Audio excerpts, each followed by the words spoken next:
Nous sommes en 1927 et le lieutenant de l'US Air Force, John A. McCready, demande à la société d'optique Bausch & Lomb de concevoir un nouveau type de lunettes protectrices, panoramiques et enveloppantes, selon ses dires. Tout ceci afin d'améliorer la vue des pilotes lors des futures attaques aériennes. Qui aurait pu penser que ces lunettes auraient perdu toute connotation militaire près de 40 ans plus tard? Conception, ergonomie, stylisme, affordance, signature, le podcast où l'on parle des objets et de leur design.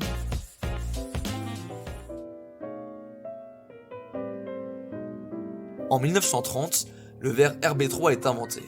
Il est vert et filtrant les ultraviolets et les infrarouges. Ces verres étant ce qui était convenu, l'US Air Force en prend commande en 1933 avec le nom Aviator.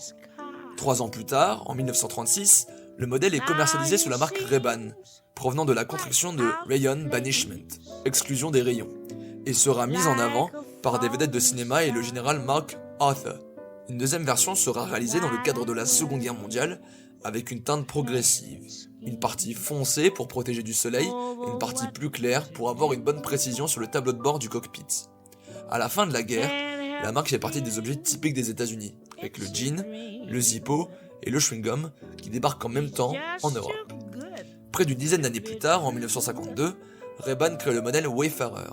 Et si l'Aviator est ce qui a marqué le début du succès de Ray-Ban, c'est le Wayfarer qui est devenu synonyme de la marque, popularisé par des acteurs et actrices d'Hollywood et des célébrités du rock. On peut citer entre autres les Blues Brothers, Don Johnson dans Deux flics à Miami ou encore Jack Nicholson. Et le modèle Wayfarer est devenu entre-temps le produit le mieux vendu de la marque. À partir des années 60, un nouveau modèle apparaît, la Ray-Ban Aviator, à ne pas confondre avec juste l'Aviator, mais ses ventes ne décollent vraiment que dans les années 80, grâce à Michael Jackson.